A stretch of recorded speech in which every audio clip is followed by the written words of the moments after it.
प्रसन्नवदना सौभाग्यदां भाग्यदा. ಎಲ್ರಿಗೂ ನಮಸ್ಕಾರ. ನನ್ನ ಯೂಟ್ಯೂಬ್ ಚಾನಲ್ಗೆ ಎಲ್ಲರಿಗೂ ಹೃತ್ಪೂರ್ವಕವಾಗಿ ಸುಸ್ವಾಗತ.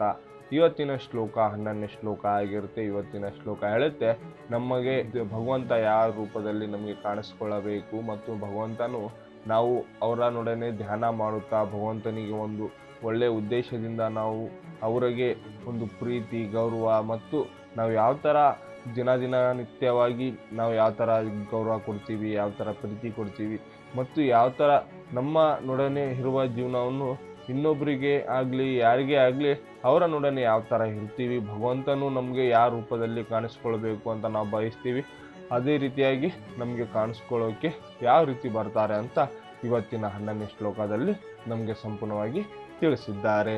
ಮತ್ತು ಇವತ್ತಿನ ಶ್ಲೋಕ ನಮ್ಮ ಜೀವನದ ಒಂದು ಮೌಲ್ಯದ ಶ್ಲೋಕ ಆಗಿರುತ್ತೆ. ಇದಕ್ಕಂದರೆ ಇಲ್ಲಿನ ಶ್ಲೋಕ ಹೇಳುತ್ತೆ, ನೀವು ಯಾವ ಥರ ಬದುಕ್ತಾ ಇದ್ದೀರಾ, ಯಾವ ಥರ ಇಲ್ಲ, ಮತ್ತು ನಿಮ್ಮ ಜೀವನದ ಸತ್ಯವನ್ನು ಯಾವ ಥರ ಹೇಳಬೇಕಾಗುತ್ತೆ, ಮತ್ತು ನಿಮ್ಮ ಪ್ರೀತಿ ವಿಶ್ವಾಸ ಯಾವ ಥರ ಇಟ್ಕೊಳ್ಬೇಕು, ಮತ್ತು ನಿಮ್ಮ ಭಗವಂತನು ಯಾವ ರೂಪದಲ್ಲಿ ನಿಮಗೆ ಕಾಣಿಸ್ಕೊಳ್ಬೇಕು ಅದೇ ರೂಪದಿಂದ ನಿಮಗೆ ಕಾಣಿಸ್ಕೊಳ್ತಾನೆ. ಮತ್ತು ಭಗವಂತನು ಏನೇನೆಲ್ಲ ತಿಳ್ಕೊಳುತ್ತಾ ಏನೇನೆಲ್ಲ ನಮಗೆ ಹೇಳುತ್ತಾ ಅಂತ ಬರ್ತಾರೆ ಅಂತ ನಾವು ತಿಳ್ಕೊಬೇಕಾಗುತ್ತೆ.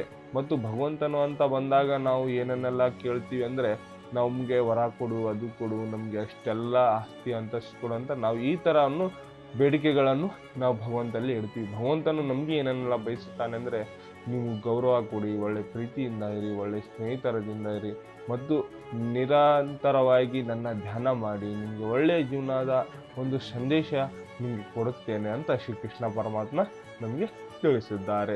ಮತ್ತು ಅವರು ಹೇಳೋ ಪ್ರಕಾರ ನಮ್ಮ ಜೀವನದ ಚರಿತ್ರೆಯನ್ನು ಯಾವ ಥರ ಸೃಷ್ಟಿ ಮಾಡಿಕೊಳ್ಬೇಕು ಮತ್ತು ಪ್ರೀತಿಯನ್ನು ಯಾವ ಥರ ಹಂಚಿಕೊಳ್ಬೇಕು ಮತ್ತು ಗೌರವಪೂರ್ವಕವಾಗಿ ಇರಬೇಕು, ನಮ್ಮ ಗುರಿಗೆ ಹೋಗುವ ಮುನ್ನ ನಾವು ಯಾವ ಥರ ಹಾದಿ ಹಿಡಿಬೇಕು ಅಂತ ಶ್ರೀಕೃಷ್ಣ ಪರಮಾತ್ಮ ಈ ಶ್ಲೋಕದ ಮುಖಾಂತರ ನಮಗೆ ಸಂಪೂರ್ಣವಾಗಿ ತಿಳಿಸಿದ್ದಾರೆ. ಬನ್ನಿ 11ನೇ ಶ್ಲೋಕ ಏನು ಹೇಳುತ್ತೆ ಮತ್ತು ಆ ಶ್ಲೋಕದಿಂದ ನಾವೇನೇನೆಲ್ಲ ಕಲಿತೀವಿ ಅಂತ ತಿಳ್ಕೊಳ್ಳೋಣ ಬನ್ನಿ.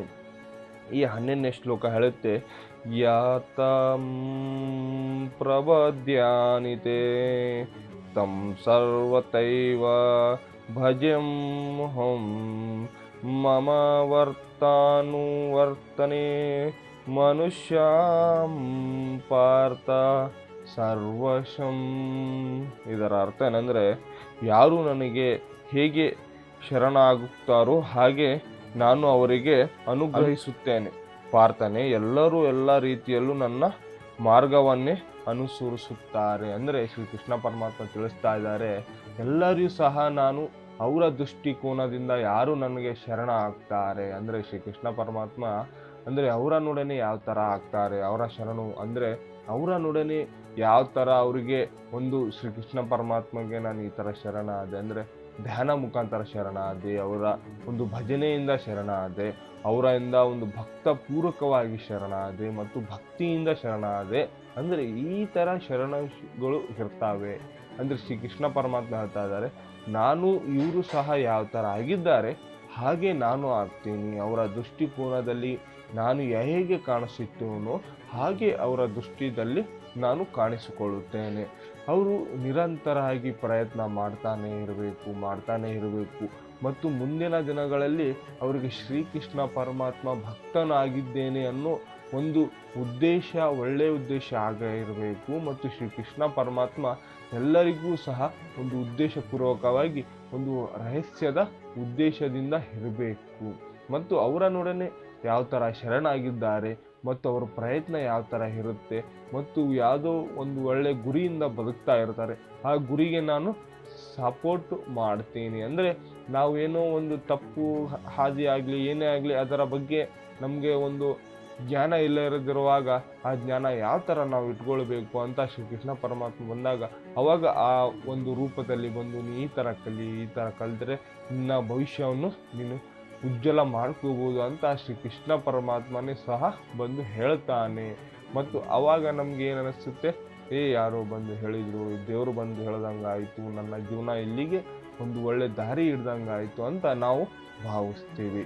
ಅದೇ ರೀತಿಯಾಗಿ ನಾವೇನನ್ನಾಗಲಿ ಒಂದು ಗುರಿ ಅಂತ ಇದ್ದಾಗ ನಂಬಿಕೆ ಯಾವ ಥರ ಇಟ್ಕೊಳ್ಬೇಕು ಮತ್ತು ನಂಬಿಕೆಯಿಂದ ಇದ್ದರೆ ನಮ್ಮ ಗುರಿಯ ಬಗ್ಗೆ ನಾವು ತಲುಪೋದಕ್ಕೆ ಸಾಧ್ಯವಾಗುತ್ತೆ. ಮತ್ತು ಗುರಿ ಅಂತ ನಾವು ತಿಳಿಸಿದಾಗ ನಾವು ಏನನ್ನೆಲ್ಲ ಗುರಿ ಅಂದರೆ ಒಂದು ವಾರ ಒಂದು ತಿಂಗಳ ಮಾಡ್ತೀವಿ, ಆಮೇಲೆ ಆ ಗುರಿಯನ್ನು ಬಿಟ್ಟು ಇನ್ನೊಂದು ಗುರಿಗೆ ನಾವು ಹೋಗ್ತೀವಿ. ಅದು ತಪ್ಪಾಗುತ್ತೆ. ಯಾಕಂದರೆ ನಮ್ಮ ಮನಸ್ಸನ್ನು ನಮಗೆ ತಿಳಿಸ್ಬೇಕು, ನಮ್ಮ ಮನಸ್ಸಿಗೆ ನಾವು ಹೇಳಬೇಕು, ನಾವು ಕಂಡಂಥ ಕನಸು ಅದೇ ನನ್ನ ನಿಜವಾದ ಕನಸು, ಅದೇ ನನ್ನ ಜೀವನದ ಕನಸು, ನಾನು ಹೋಗೋದೇ ಇದು ಕನಸಿನ ಹಿಂದೆ ಅಂತ ನಾವು ಭಾವಿಸ್ಬೇಕು. ಅದೇ ರೀತಿಯಾಗಿ ಗುರಿ ಯಾವ ಥರ ಇರಬೇಕಂದ್ರೆ ಒಂದೇ ಗುರಿ ಆಗಿರಬೇಕು, ಆ ಗುರಿಯನ್ನು ಮುಟ್ಟೋವರೆಗೂ ಪ್ರಯತ್ನ ಮಾಡ್ತಾ ಇರಬೇಕು. ಇಲ್ಲವಾದರೆ ನಾವು ದಿನನಿತ್ಯವಾಗಿ ಒಂದು ಏನೇನು ಮಾಡೋಕ್ಕೂ ಆಗಲ್ಲ, ಈ ಕಡೆ ಜೀವನನೂ ಉದ್ಧಾರ ಮಾಡ್ಕೊಳಕ್ಕಾಗಲ್ಲ, ಈ ಕಡೆ ಒಂದು ಜೀವನದ ಅರ್ಥವನ್ನು ತಿಳ್ಕೊಳ್ಳೋಕ್ಕೂ ಆಗಲ್ಲ. ಹಾಗಾಗಿ ನಿಮ್ಮ ಜೀವನದಲ್ಲಿ ಈ ಥರ ಆಗ್ತಾ ಇದ್ರೆ ಒಂದಕ್ಕೆ ಪ್ರಯತ್ನ ಪಡಿ, ಒಂದಕ್ಕೆ ಪ್ರಯತ್ನ ಪಟ್ಟರೆ ಅದು ಒಂದನ್ನು ಪ್ರತಿಫಲನೇ ನಮಗೆ ಕೊಡೋದು.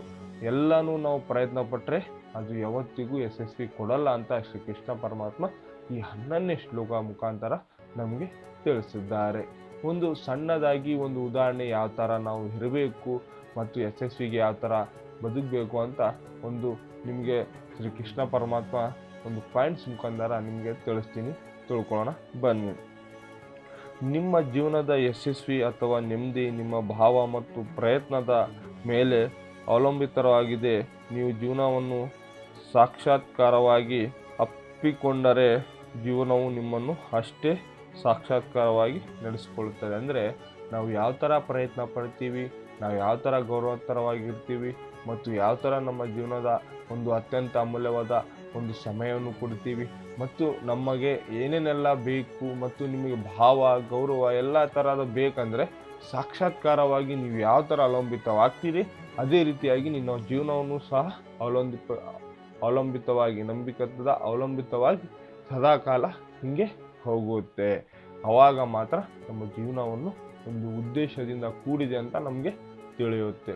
ಹಾಗಾಗಿ ನಿಮ್ಮ ಜೀವನದಲ್ಲಿ ಈ ಥರ ಏನಾದರೂ ಆಗ್ತಾ ಇದ್ದರೆ ನೀವು ಈ ಶ್ಲೋಕನ ಸಂಪೂರ್ಣವಾಗಿ ನೋಡಿ. ಯಾಕಂದರೆ ಈ ಶ್ಲೋಕ ಹೇಳುತ್ತೆ ನಮ್ಮ ಜೀವನದ ಒಂದು ದೇವರು ಯಾವ ಥರ ಕಾಣಿಕೊಳ್ಳಿಸ್ತಾನೆ ಅಂತ ಈ ಶ್ಲೋಕದಿಂದ ನಾವು ತಿಳ್ಕೊಂಡಿದ್ವಿ. ಹಾಗಾಗಿ ಈ ಶ್ಲೋಕವನ್ನು ಸಂಪೂರ್ಣವಾಗಿ ತಿಳಿದಿದೆ ಅಂತ ನಾನು ಭಾವಿಸ್ತೀನಿ.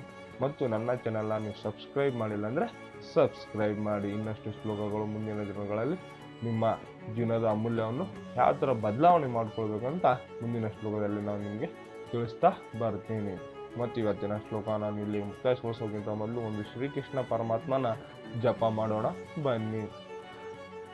ಹರೇ ಕೃಷ್ಣ ಕೃಷ್ಣ ಕೃಷ್ಣ ಹರೇ ಹರೇ ರಾಮ್ ರಾಮ್ ಹರೇ ಹರಿ. ಓಂ ನಮೋ ಭಗವತೆ ವಾಸುದೇವಾಯ ಕೃಷ್ಣಾಯ ವಾಸುದೇವಾಯ ಹರೇ ಪರಮಾತ್ಮನೇ ಪ್ರಣತ ಕ್ಲೇಶನಾಶಾಯ ಗೋವಿಂದಾಯ ನಮೋ ನಮಃ. ಎಲ್ಲರಿಗೂ ಹೃತ್ಪೂರ್ವಕವಾಗಿ ನಮಸ್ಕಾರಗಳು.